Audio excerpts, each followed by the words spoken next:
class a couple weeks ago. Okay. Can you tell me what the difference is between ashtanga yoga and these other classes you find? Well, it's hard to say because I don't know what class you've taken, but I would say that kind of what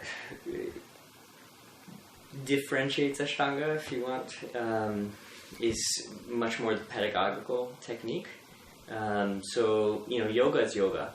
Any yoga that you do uses your body, gives you a chance to get in touch with your body, but the ashtanga method has a few characteristics. So you do the same sequence every time, right? So there's some benefit to that because it sort of then becomes sort of an unfolding process. Why couldn't you do something at one time and you can do it another? Something like that. And so you get to see your progress, see the changes that happen in relationship to this kind of static practice.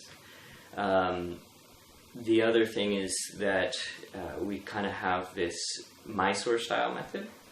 And what that does is it allows you to kind of explore the practice on your own terms then, right? So one of the sort of myths about Ashtanga Yoga can be that it is very rigid, that it has to be done in a particular way and people hurt themselves and this kind of thing. But in this Mysore method, you learn it very gradually. You learn it sort of as your mental and physical stamina are improving as you're learning it. And so really what happens is you have this beautiful forum to explore the practice and meet it, and it becomes much more individual.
Abhyasa, vairagyabhyan,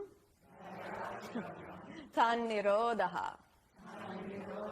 So you can hear nirodhah repeats. So the way you get nirodhah, the how, right, is through abhyasa, practice, right? You don't become heavyweight boxing champion of the world by sitting and talking about it, right? Even if you're a really good boxer, right? Same thing is true with jumping through. You don't learn to jump through by sitting there thinking, I want to jump through. I want to do it. It would be great if I could. It would be awesome. It would be so nice. In fact, I think this is how I do it. Let me visualize a little bit. I see myself jumping through. Did you practice today? No, I was too busy, right?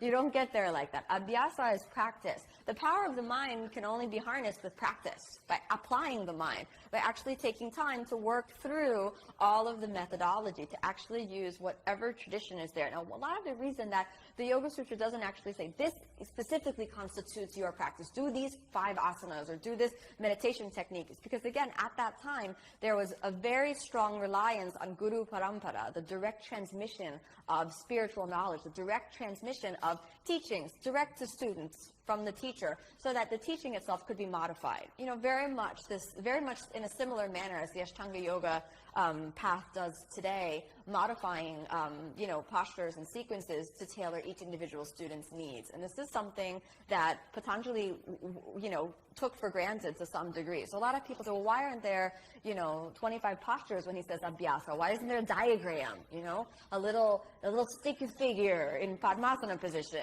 You know, why is there not, you know, specific breathing techniques written down? Well, again, the Abhyasa was meant to be taught individually and then taken on as a personal devotional practice.